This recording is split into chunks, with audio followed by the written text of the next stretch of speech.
In this episode, we're in Hawaii taking on the biggest fish auction in the USA.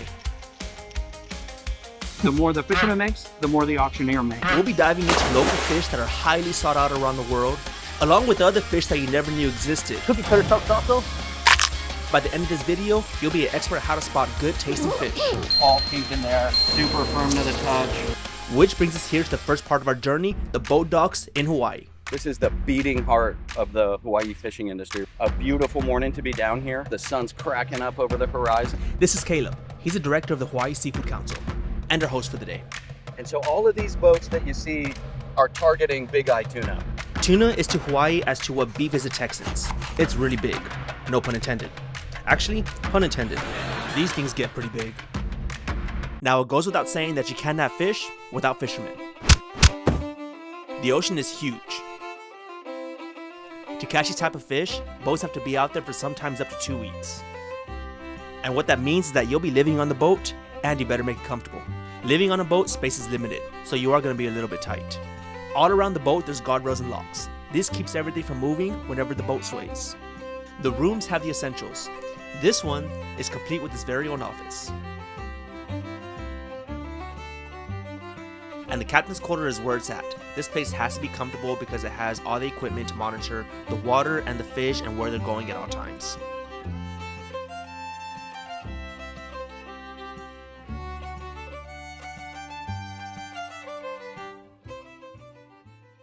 When the boats come in, the first thing they do is unload their fish.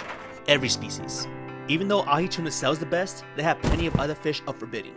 We call this bycatch Yeah. because it's not what we targeted. Pretty much everything we catch comes to market. Bycatch is normally thrown back or used for bait, but not over here. They found a way to market these fish to create a demand, particularly with manchong and opa. This helps other fish species from being solely targeted and overfished. After the fish are unloaded from the boats, they come to the main auction room, and I had no clue what to expect.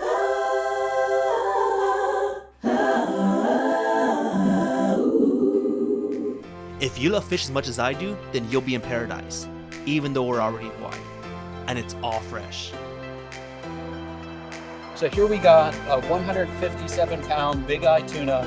This is a striper. Hawaii is the only place in the United States where you can eat marlin. The mahi-mahi and ono. Albacore. We call it tombo ahi. Tombo is the Japanese word for dragonfly. Manchong, aka sickle pomfret. Opa. So that's head off, tail off, guts out. Closer to 500 pounds. Yeah, big fish. This is Hawaii, so you can bet the majority of this will be eaten raw.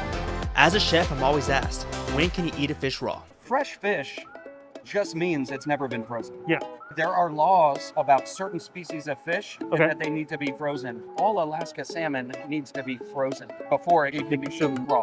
Yeah. With tuna, there's no law. This fish that we're seeing, these nice big eye, they have never been frozen. Okay. So much care is brought into bringing these fish. In a lot of ways, it's easier to flash freeze on the boat. The way they're fishing makes for the best quality. This long line fishing, targeting these fish 1,000 feet deep. To get to that depth, you need a long line, hence the name, and a lot of hooks. So these fish bite the bait, they get hooked. Okay. They just find themselves swimming in a circle till however many hours later, the boat is there and there's 6 dudes with gaps and boom, Okay. it's over. Just like cattle, everything will affect the flavor of the tuna meat, from how they're caught to how they're handled on the boat. You're gonna see the auction huddle. The auctioneer's job is to sell the fish for as much as it's possibly worth. The more the fisherman makes, the more the auctioneer makes. This auction was really intense. The fishmongers had to really listen in to hear the price and think about the strategy. I was told to lower my voice at least 5 times. Although we don't want to be too loud. First thing these buyers are doing is a general assessment of preference. So this is the tail cut, this is the slice, and this is a core sample. These are the 3 pieces that the buyers are looking at to determine the value of the tuna and how the meat's gonna look throughout the body. And so you're looking at the clarity of the eye. How are the gills looking? Are they nice and red? I'm not feeling any soft spots. So what I'm feeling here is a nice firm texture and some redness. but this isn't a super red fish. Fin diesel has good meat. It'll be great for poke, and it'll be good to eat raw for up to a week.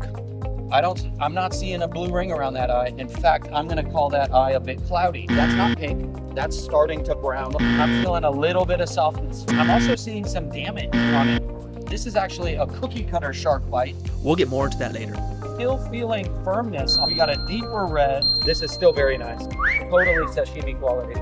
Swim Shady has great red meat that's going to be excellent for high-end sushi, but it's a little bit old, so it'll be good for only a couple of days. This one's really freaking nice. Yeah. Blue ring around the eye, all pink in there, tiny bit soft. Now it's deep red, super firm to the touch.